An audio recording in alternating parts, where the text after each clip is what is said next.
Well, hello everybody. This is Dr. Carmen Bryant, and this is Car Chronicles. How you guys doing? Good to see you guys. You guys ready? Let's do this.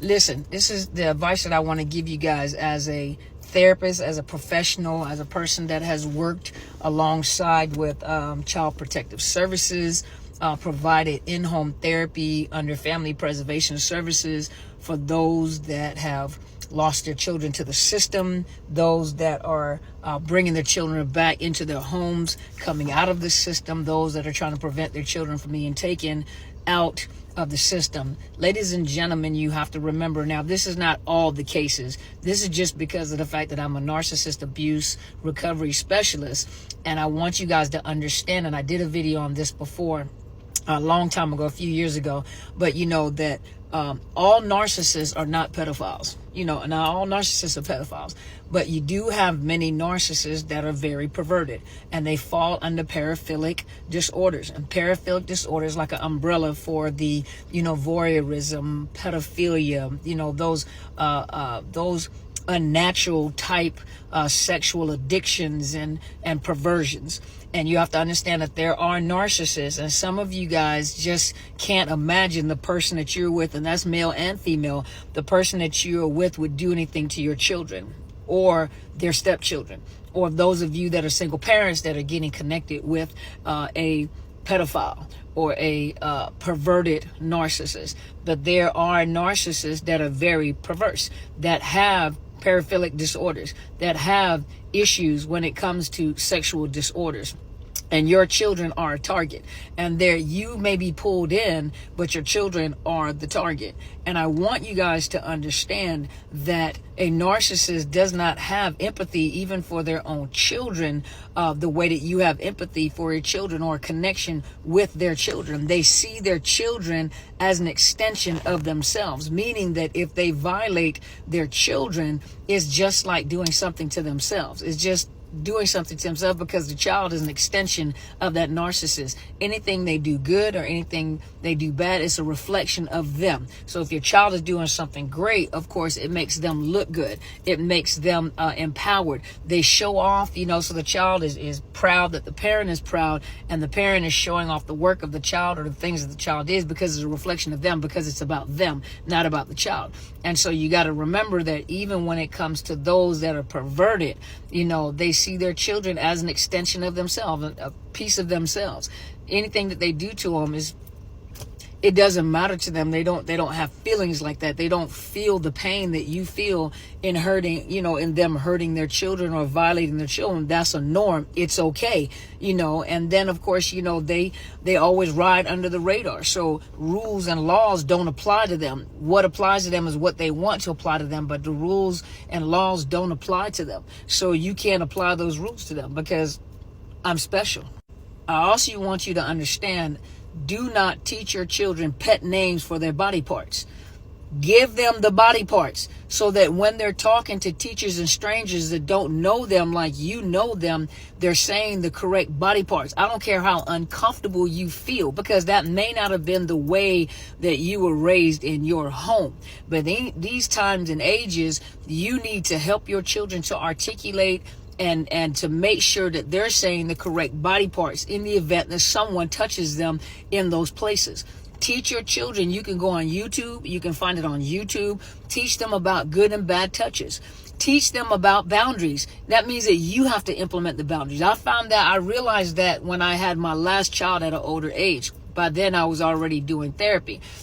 And they were teaching them good touch and bad touch. They were teaching them boundaries in school. And so it dawned on me that even though that was my child and I felt entitled to hug and kiss on my baby, because that was my baby, because I'm the mama, it didn't dawn on me to ask for permission. And as she got a little older, I noticed that, me trying to kiss and hug on her, she's not really into touch. I'm not really into touch. I do it for my children, but I don't like to be overtouched. And she doesn't like to be overtouched. And so what I realized and I started implementing was asking her permission. Can I hug you? Can I kiss you? If she said no, of course my feelings were hurt. I'm her mother, but I was teaching her that you have a right to say yes or no for someone coming in your personal space or touching you. to include the parent. And if you don't teach them that as the parent, guess what they do as they get older? Because of the fact that you are family, they think that people that are close to them have the right to violate their space or get into their space or touch them when they don't want to be. They don't have a right to say no. So you teach your children at a young age, can I kiss you? Can I hug you? When they're little, of course they're going to come kiss and hug you. But as they get older, they may not be children that like touch. Some people just don't like to be over-touched to touch. There's nothing wrong with that. Just because you're touchy-feely doesn't mean that their love language is touchy-feely. Your love language is touchy-feely. But you respect them and you teach them, for people to ask for permission. And the thing about it is that when people tend to touch them and they don't like that touch, your child will voice that. And there's a reason why I'm saying that. I'm going to tell you in just a minute. But make sure that you're teaching your children, body parts. Teach them boundaries. Teach them personal space and who belongs in your personal space. Teach them the different spaces that they have. But, you teach them space. You teach them, even with teachers, teach them, because there are things that happens in school as well. But even with the parent, and you have to remember that there are narcissists that groom their children to make it seem like it's normal. They teach them secrets. You also teach them we don't have secrets. And this is something I know that you're working against. It's like you're working against the grain, because that narcissist is working against you. And a lot of them are practicing parental alienation. And so, but you have to stay on course. Stay on course. The one thing that a narcissist does not have is temperance. They don't have self-control. You have self-control. You stay on course, keep doing what you're doing. It may not seem like it's working, but trust me, you are planting seeds and it's going to manifest itself. The harvest is going to manifest itself. You're going to see your work, and it may take some years, but you're going to see your work. I remember reading this article when I was in school. I don't know if I was reading the article or I was listening to an interview. It may have been an interview. I'm not sure. But I think he was a level 4 sex offender. And he said, and his preferences was children. I can't recall if it was male or females, but his preferences was children. And he says what he would do is he would go to children's football games or sporting games. He says, and he would target single parents. So he would target single parents, and he will watch to see how much attention they're paying to their children. And a lot of the parents, a lot of the mothers, were distracted. And because they were distracted, they really didn't focus on the child. The child was trying to get their attention, or they didn't have their attention. He said those are the ones that he focused on. And those were the ones that he tried to present himself as a father figure, as an uncle, as a person that needed help. And a lot of these women went for it, because they were exhausted. It was hard being a single parent, but that's what he focused on. And another thing he said is that he would go through the game, and what he would do is put his hand on the back of a child's back. He says if they leaned into the touch, he knew that child was desperate and hungry for attention and touch. He says that's the one that he would pick as a prey.